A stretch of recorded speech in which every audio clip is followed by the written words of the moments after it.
मुझे पता है तेरी रिस्ट पतली है और तू शायद ये सोचता है कि चाहे कितनी भी ट्रेनिंग कर ले ये कभी मोटी नहीं होगी। हाँ, रिस्ट का साइज ज्यादा चेंज नहीं होता क्योंकि वहाँ बोन स्ट्रक्चर होता है, मसल नहीं। लेकिन यहीं पे गेम पलट जाता है। तू अनलकी नहीं है, तू एक्चुअली लकी है। क्यों? सोच, एक बंदा जो नेचुरली मोटी रिस्ट के साथ पैदा हुआ है, उसको अपने फोरआर्म्स को बड़ा दिखाने के लिए बहुत ज्यादा मसल मास कैरी करना पड़ेगा।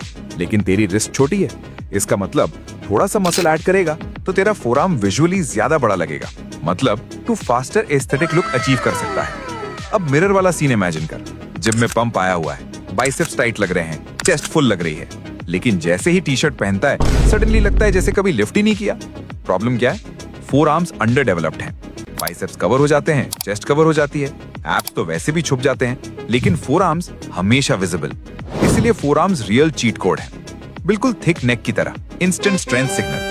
तो 20-25% बॉडी फैट में भी हो, अगर फोरआर्म्स ट्रेन्ड है तो वेन्स जल्दी पॉप करती हैं, और जब वेन्स दिखते हैं ना, पावर ऑटोमेटिकली फील होती है।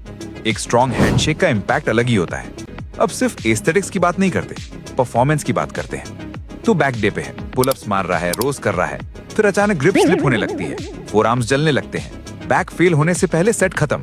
मतलब तेरी ग्रोथ रुक रही है सिर्फ इसीलिए क्योंकि फोरआर्म्स वीक हैं। Strong forearms equals strong grip, strong grip equals ज्यादा control equals better overload equals ज्यादा muscle growth. Deadlift, rows, pullups सब इंप्रूव हो जाते हैं जब ग्रिप एक्चुअली वेट हैंडल कर सके। अब तीसरा इशू, एल्बो पिजन, कर्ल्स करते वक्त शार्प स्टिंग, बेंच प्रेस में एल्बो टाइटनेस। अक्सर रीजन होता है इम्बैलेंस, रिस्ट फ्लेक्सर्स वीक या रिस्ट एक्सटेंसर्स वीक। जब तू फोरआर्म्स प्रॉपर्ली ट्रेन करता है, धीरे धीरे ये इम्बैलेंस बैलेंस होता है, एल्बो स्टेबल होते हैं, पेन कम होता है। अब थोड़ा स्ट्रक्चर समझ ले। फोरआर्म एक सिंगल मसल नहीं है, ये मल्टीपल मसल्स का ग्रुप है। सबसे इंपॉर्टेंट एस्थेटिक मसल ब्रेकियोरेडियालिस, ये एल्बो के पास ऊपर वाली थिक मसल होती है। यही फोरआर्म को 3D डेंस लुक देती है। एस्थेटिक थिकनेस का मेजर हिस्सा ये हैंडल करती है। इसको टारगेट करने के लिए 2 ग्रिप्स याद रख, neutral grip hammer curls, pronated grip reverse curls. Hammer curls slow control में, पाम्स एक दूसरे की तरफ, ऊपर लिफ्ट करते वक्त टेंशन फील कर, नीचे आते वक्त कंट्रोल मेंटेन कर। रिवर्स कर्ल में डंबल या बार को उल्टा पकड़, ये ब्रेकियोरेडियालिस को हार्ड हिट करता है और रिस्ट एक्सटेंसर्स को भी स्ट्रेंथन करता है। ये एक्सरसाइज अंडररेटेड है, लेकिन एल्बो हेल्थ और थिकनेस दोनों के लिए पावरफुल है। अब सेकंड ग्रुप, रिस्ट फ्लेक्सर्स और एक्सटेंसर्स। ये रिस्ट को बेंड और एक्सटेंड करते हैं। इनका हाइपरट्रॉफी पोटेंशियल उतना क्रेजी नहीं होता जितना ब्रेकियोरेडियालिस का, लेकिन इनको स्ट्रॉन्ग करना जरूरी है स्टेबिलिटी और इंजरी प्रिवेंशन के लिए। Best tool, wrist roller. रस्सी को ऊपर रोल करेगा तो एक्सटेंसर्स लोड लेंगे, कंट्रोल के साथ नीचे रोल करेगा तो फ्लेक्सर्स एंगेज होंगे। इंपॉर्टेंट क्यों? रोलर को सीधा सामने होल्ड करके शोल्डर्स को फ्राई मत कर लेना। एल्बोस थोड़े बेंड, बॉडी के पास, मूवमेंट कंट्रोल्ड। जिम में नहीं है, डंडा, रस्सी और वेट से घर पे बना सकता है। अब लास्ट पीस, ग्रिप स्ट्रेंथ। यहाँ काम आते हैं फिंगर फ्लेक्सर्स।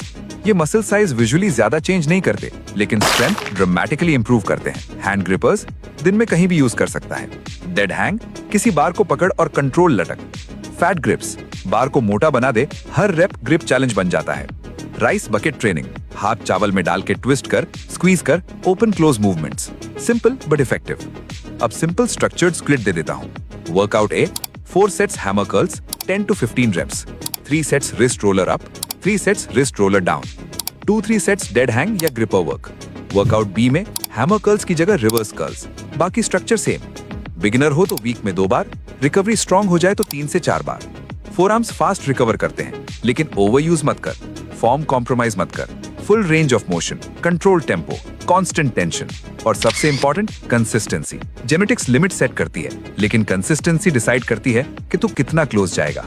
कुछ हफ्तों बाद जब तू स्लीव्स रोल करेगा, लोग सिर्फ बाइसेप्स नहीं देखेंगे, उनको फोरआर्म्स दिखेंगे, ग्रिप फील होगा, प्रेजेंस फील होगी, और तब तुझे समझ आएगा रियल स्ट्रेंथ सिर्फ दिखने में नहीं, कंट्रोल में होती है।